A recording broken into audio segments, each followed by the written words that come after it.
Benvinguts a Servint... Cony. No, notícies. La meva companya volia dir notícies. Un espai informatiu amb la Mariol Coll, la còmica mallorquina que combina glam i tarannà, glamrannà, podríem dir.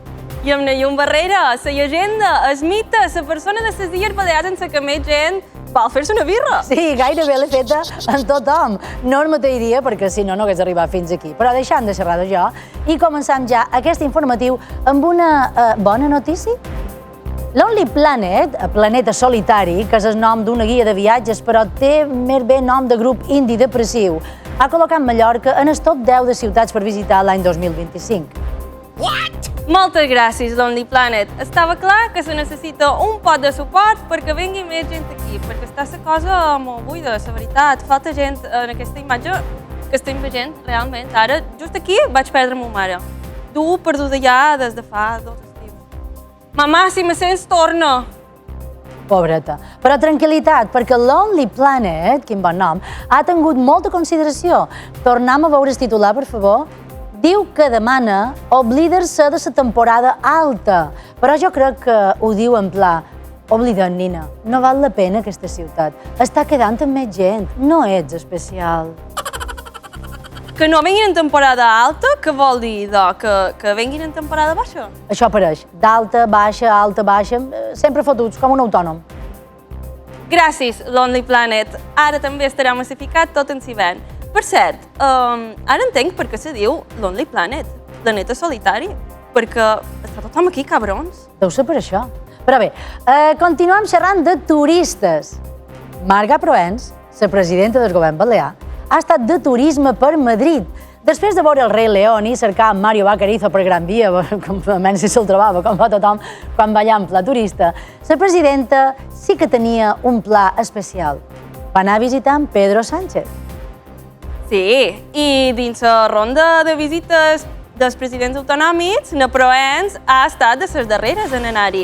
Però ha valgut la pena, Perquè han aconseguit moltíssimes millores. S'han vist complides moltes de les reivindicacions històriques de les Illes Balears.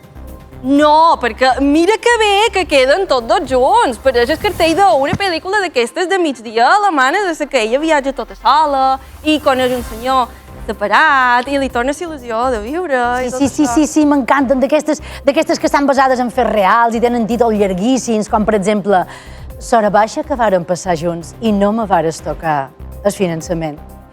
Que el títol original de la pel·li alemanya seria Den Nachmittag, den wir zusammen verbrachen und sie haben sich nicht um Finanzierung gekümmert. Què passa? Volem arribar tots els ciutadans de Balears, no? La cosa és que primer en Sánchez li va dir que sí a tot. I després li va dir que no. I després, un altre pic, li va tornar a dir que sí. I després que no. Però no passa res, perquè na Proens està acostumada. Vots li fa el mateix. Primer que sí i després que no. I ara cultura. Sí, cultura i festa. Cort multarà en la màxima sanció el discjòquei alemany per actuar davant la Seu. Quina pot ser la màxima sanció a un discjòquei d'electrònica? Una cosa de gent demanant-li que posin una dosifar. Segons diu la notícia, va entrar amb el seu cotxe particular fins junt davant la catedral.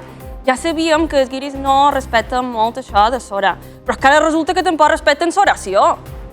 Soració. Aquest serà el nivell d'acudits, Mar? Soració. No passis fent a llum, serà molt més baix. Me quedo molt tranquil·la. Anem a sentir la música que posava.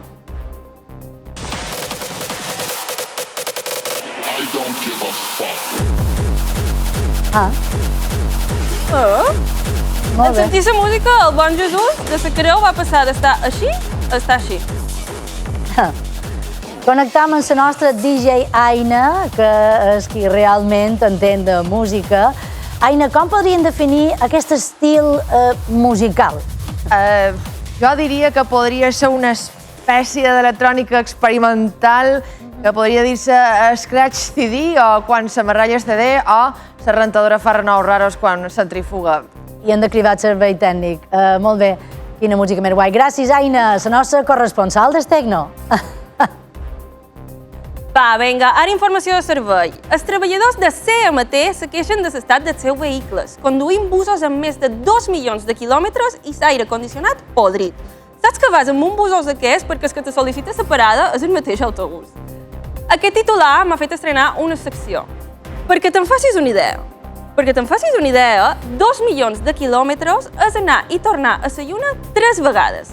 Si Mallorca té 1.573 quilòmetres de costa, 2 milions de quilòmetres és fer la volta sencera a Mallorca 1.271 vegades.